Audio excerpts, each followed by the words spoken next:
Multiple myeloma అనేది ఒక రకమైన బ్లడ్ క్యాన్సర్. మన బ్లడ్‌లో 3 రకాలైన సెల్స్ ఉంటాయి. తెల్ల రక్త కణాలు, ఎర్ర రక్త కణాలు అండ్ ప్లేట్లెట్స్. తెల్ల రక్త కణాలు ఎస్పెషల్లీ డబ్ల్యూబీసీలో ఒక రకమైన సెల్స్‌ని ప్లాస్మా సెల్స్ అని అంటాము. ఈ ప్లాస్మా సెల్స్‌లో వచ్చే క్యాన్సర్‌ని మల్టిపుల్ మైలోమా అంటాము. కామన్‌గా ఈ మల్టిపుల్ మైలోమా చాలా సార్లు లేట్ స్టేజెస్‌లోనే మనం కనుక్కుంటాము. బికాస్ ఇవి బ్లడ్ క్యాన్సర్ సింప్టమ్స్‌తో కాకుండా కొన్ని డిఫరెంట్ సింప్టమ్స్‌తో ప్రెజెంట్ అయితాయి. మెజారిటీ ఆఫ్ ద టైమ్స్ మాకు మల్టిపుల్ మైలోమాలో ఐదర్ ఆర్థోపెడిక్ సర్జన్స్ అంటే బోన్ సర్జన్స్ నుంచి కానీ, లేదు కిడ్నీ డాక్టర్స్ దగ్గర నుంచి కానీ మాకు రిఫరల్ వస్తూ ఉంటుంది.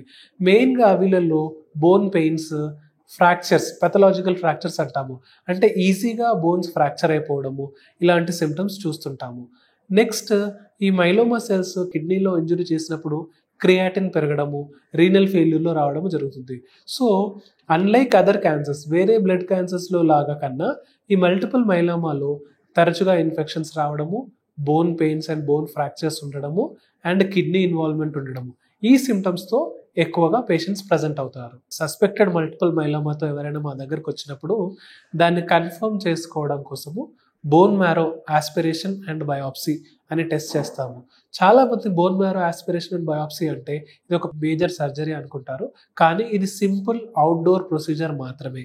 ఈ bone marrow aspiration and biopsy అనే పరీక్షలో మేము పేషెంట్‌కి లోకల్ అనస్థీషియా ఇచ్చి తొంటి బోన్ నుండి, హిప్ బోన్ నుండి కొంచెం అమౌంట్ ఆఫ్ బోన్ టిష్యూని అండ్ బ్లడ్‌ని తీసుకొని దాంట్లో క్యాన్సర్ కణాలు ఉన్నాయా లేవా అని కనుక్కుంటాము. బికాస్ మనకు మెయిన్‌గా సెల్స్ బోన్ మ్యారోలో ఉన్న స్టెమ్ సెల్స్ అనే దగ్గర నుండి మన రక్త కణాలు అన్నీ ప్రొడ్యూస్ అవుతూ ఉంటాయి.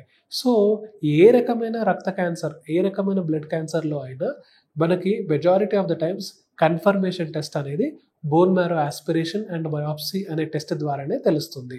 ఒకసారి bone marrow aspiration and biopsy test చేసిన తర్వాత దాంట్లో ప్లాస్మా సెల్స్ అనేవి కనుక పెరిగి ఉంటే నార్మల్‌గా మనకి 2-5% వరకు ప్లాస్మా సెల్స్ ఉంటాయి. సో, ఈ మల్టిపుల్ మైలోమా అనే క్యాన్సర్‌లో ప్లాస్మా సెల్ యొక్క పర్సెంటేజ్ 50, 60, 70% అలా ఉంటాయి. ఒకసారి ప్లాస్మా సెల్ పర్సెంటేజ్ గనుక బోన్ మ్యారోలో పెరిగితే అవి నార్మల్ ప్లాస్మా సెల్సా, క్యాన్సరస్ ప్లాస్మా సెల్సా అని కనుక్కోవడం కోసము ఐహెచ్‌సి అనే టెస్ట్ ఆర్ ఫ్లో సైటోమెట్రీ అనే టెస్ట్ ద్వారా మనము అది ఆ ప్లాస్మా సెల్స్ నార్మల్ సెల్సా, క్యాన్సర్ సెల్సా అని తెలుసుకుంటాము. ఒక్కసారి ఈ టెస్ట్‌లో అది క్యాన్సరస్ అని తెలిసిన తర్వాత అప్పుడు మల్టిపుల్ మైలోమా అనే జబ్బును నిర్ధారిస్తాం. మెజారిటీ టైమ్స్ మల్టిపుల్ మైలోమాలో మేము 4 సైకిల్స్ ఆఫ్ కీమోథెరపీ అనేది ఇస్తుంటాము. అది 16 వారాల ట్రీట్మెంట్. ఒక సైకిల్‌లో 4 వారాల ట్రీట్మెంట్ ఉంటుంది. కానీ ఈ 4 సైకిల్స్ ఆఫ్ కీమోథెరపీ అయిన తర్వాత ప్రతి మల్టిపుల్ మైలోమా పేషెంట్‌కి బోన్ మ్యారో ట్రాన్స్‌ప్లాంట్ అనేది క్యూరేటివ్ ట్రీట్మెంట్. వేరే క్యాన్సర్స్‌లో అక్యూట్ లుకేమియాస్‌లో గానీ, క్రానిక్ లుకేమియాస్‌లో కానీ ఓన్లీ ఎప్పుడైతే క్యాన్సర్ కంప్లీట్‌గా క్యూర్ అవ్వదో ఆర్ మళ్ళీ వెనక్కి వస్తుందో అలాంటి సిట్యుయేషన్స్‌లోనే బోన్ మ్యారో ట్రాన్స్‌ప్లాంట్ చేస్తాము. కానీ మల్టిపుల్ మైలోమాలో మాత్రము ప్రతి ఒక్క పేషెంట్‌కి బోన్ మ్యారో ట్రాన్స్‌ప్లాంట్ అనేది ఇంపార్టెంట్. ఒకసారి బోన్ మ్యారో ట్రాన్స్‌ప్లాంటేషన్ జరిగిన తర్వాత మళ్ళీ వచ్చే ఛాన్సెస్ చాలా తక్కువ. అలా పోస్ట్ ట్రాన్స్‌ప్లాంట్ జబ్బు మళ్ళీ వెనక్కి రాకుండా ఉండడం కోసము మెయింటెనెన్స్ థెరపీ అని కొన్ని టాబ్లెట్ల రూపంలో, ఇంజెక్షన్ల రూపంలో ఇస్తాము. ఆ మల్టిపుల్ మైలోమా ఒకసారి కనుక్కున్న తర్వాత అది ఏ రిస్క్ కేటగిరీలో ఉంది, హై రిస్కా, లో రిస్కా అని చూసుకొని హై రిస్క్ కేటగిరీలో గనక ఉంటే పోస్ట్ ట్రాన్స్‌ప్లాంట్ ఇంజెక్షన్ రూపంలో మెయింటెనెన్స్ థెరపీ ఇస్తుంటాం. ట్రాన్స్‌ప్లాంట్ అయిన తర్వాత మళ్ళీ రాకుండా ఉండడం కోసము కొన్ని టాబ్లెట్స్‌ని మెయింటెనెన్స్ రూపంలో ఇస్తాము.